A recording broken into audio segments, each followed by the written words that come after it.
അധ്യായം 10.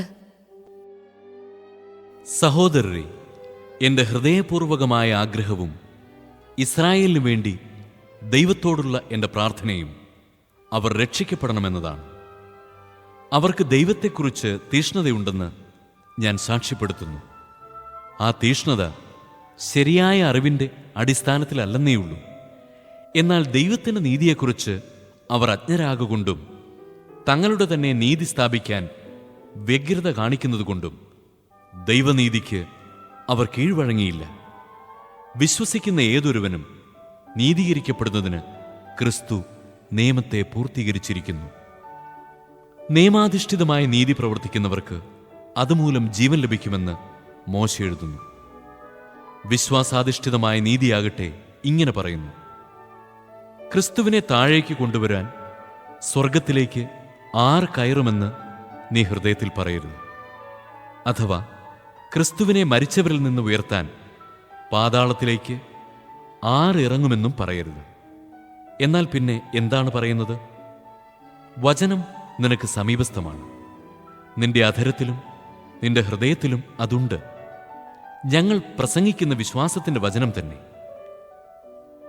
ആകയാൽ യേശു കർത്താവാണ് എന്ന് അധരം കൊണ്ട് ഏറ്റുപറയുകയും ദൈവം അവനെ മരിച്ചവരിൽ നിന്ന് ഉയർപ്പിച്ചു എന്ന് ഹൃദയത്തിൽ വിശ്വസിക്കുകയും ചെയ്താൽ നീ രക്ഷ പ്രാപിക്കും.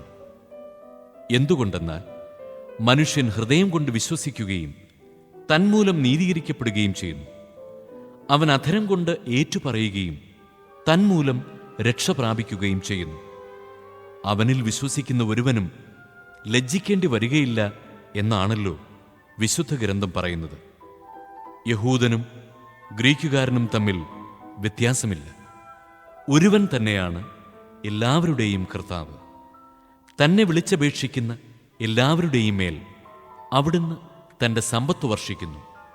എന്തെന്നാൽ കർത്താവിൻ്റെ നാമം വിളിച്ചപേക്ഷിക്കുന്ന എല്ലാവരും രക്ഷ പ്രാപിക്കും. എന്നാൽ തങ്ങൾ വിശ്വസിച്ചിട്ടില്ലാത്ത ഒരുവനെ അവർ എങ്ങനെ വിളിച്ചപേക്ഷിക്കും? ഒരിക്കലും കേട്ടിട്ടില്ലാത്തവനിൽ എങ്ങനെ വിശ്വസിക്കും? പ്രസംഗകനില്ലാതെ എങ്ങനെ കേൾക്കും? അയക്കപ്പെടുന്നില്ലെങ്കിൽ എങ്ങനെ പ്രസംഗിക്കും? സുവിശേഷം പ്രസംഗിക്കുന്നവരുടെ പാദങ്ങൾ എത്ര സുന്ദരം എന്നാണല്ലോ എഴുതപ്പെട്ടിരിക്കുന്നത്. എന്നാൽ എല്ലാവരും സുവിശേഷം അനുസരിച്ചില്ല. കർത്താവേ, ഞങ്ങളുടെ സന്ദേശം കേട്ടിട്ട് വിശ്വസിച്ചവൻ ആരാണ് എന്ന് യേശയ്യാ ചോദിക്കുന്നുണ്ടല്ലോ. ആകയാൽ വിശ്വാസം കേൾവിയിൽ നിന്നും, കേൾവി ക്രിസ്തുവിനെ പറ്റിയുള്ള പ്രസംഗത്തിൽ നിന്നുമാണ്.